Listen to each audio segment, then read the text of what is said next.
Hi everyone, welcome in and thanks for stopping by and watching the channel. So in today's video we're going to talk about some exciting news in the Microsoft Flight Simulator world and kind of the off-the-cuff, unexpected, exciting announcement of the pre-order of the Microsoft Flight Simulator. So it comes as a bit of a surprise for most of us in the Flight Simulator community as they had just announced the beta.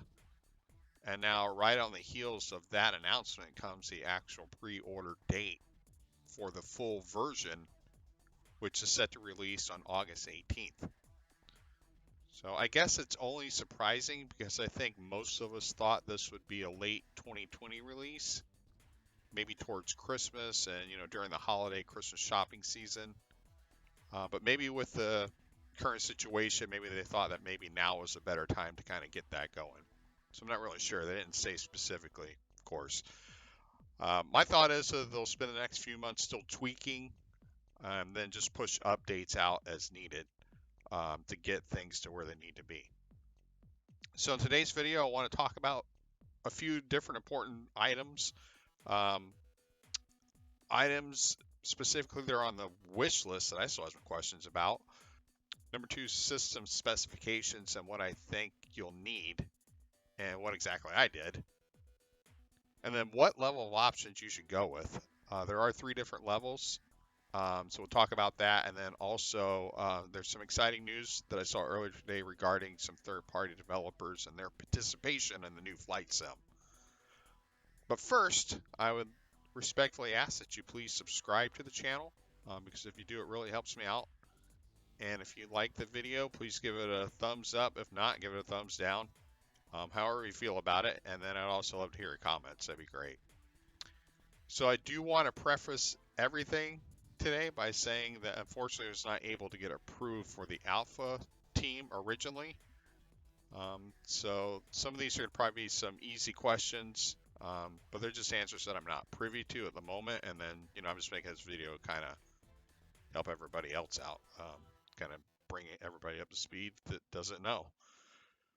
So, like I said, number one item that I have questions about are still what was part of their feedback snapshot.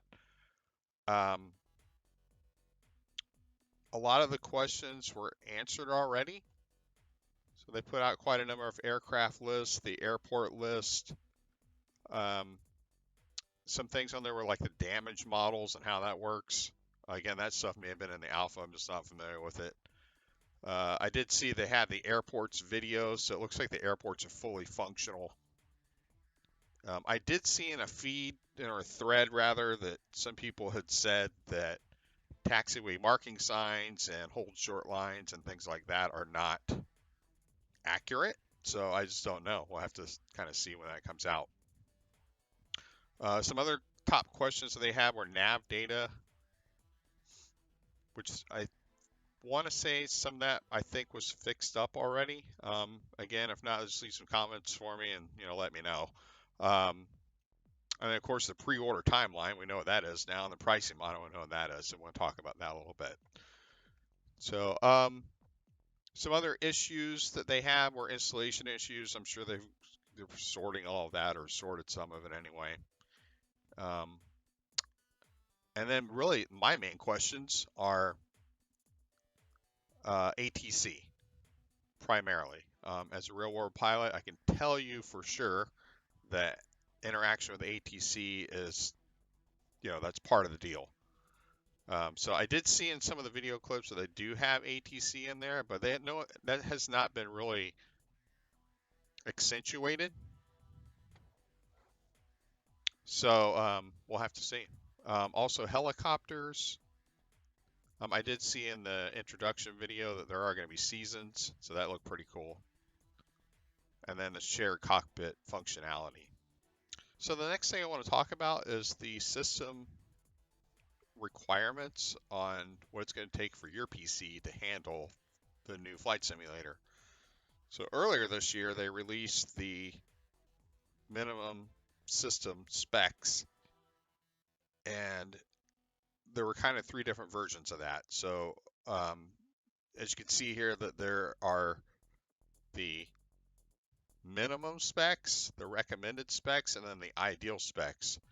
Now, yesterday when I did the pre-order, I did notice that they had only two different versions of specs on what they were recommending. So they put in the minimum specs, and then they put in the recommended specs. They didn't have the ideal specs. So I guess presumably that it's gonna, work with the recommended specs. So I mean, I upgraded my computer. I had to, otherwise this wasn't gonna work for me. So I went ahead and I ordered a new computer. The recommended specs indicate you have a Ryzen 5, and then your video RAM should be at least 4 gigabytes. Your regular RAM should be your memory RAM should be 16 gigabytes, and then you also need at least a 20 Mbps download for internet speed. So you can see on the screen, and you can look up it on the website, what the specs are, but uh, you have to remember that the internet is going to be a big part of this, so they're going to be streaming a lot of the data down too. Now, you got to keep in mind that streaming all that data, and who knows how much of that is going to be used. You just got to keep in mind that that's going to be hitting your data cap on your internet provider. So I would check with them to make sure that you're not going to hit some sort of data cap, because that can get kind of expensive. So just something to keep in mind. So on the different plans that they're offering, so they do have 3 different plans. You have the standard edition, which has 20 planes and 30 handcrafted airports. Plus, you get all the standard airports that are already included. So no need to worry about whether or not your home airport is in the new sim. It's going to be in there. They've modeled over 2 million cities and 80,000 airports and 1.5 billion buildings. That's just mind-boggling. So the next level up is the deluxe version, which has 25 planes and 35 handcrafted airports. And of course, you get everything that's in the standard version. And then the premium deluxe edition, which I think if you're kind of a hardcore sim, you're probably just going to go for that. You get 30 planes and 40 handcrafted airports. So pricing right now is set at $59.99 for the standard edition, $89.99 for the deluxe edition, $119.99 for the premium deluxe. The other thing you could do is you could sign up for Xbox Game Pass for 30 days and get the standard edition for $1, which is a really good deal. So yeah, just $1, and then after that, it's only $4.99 per month, at least for right now it is.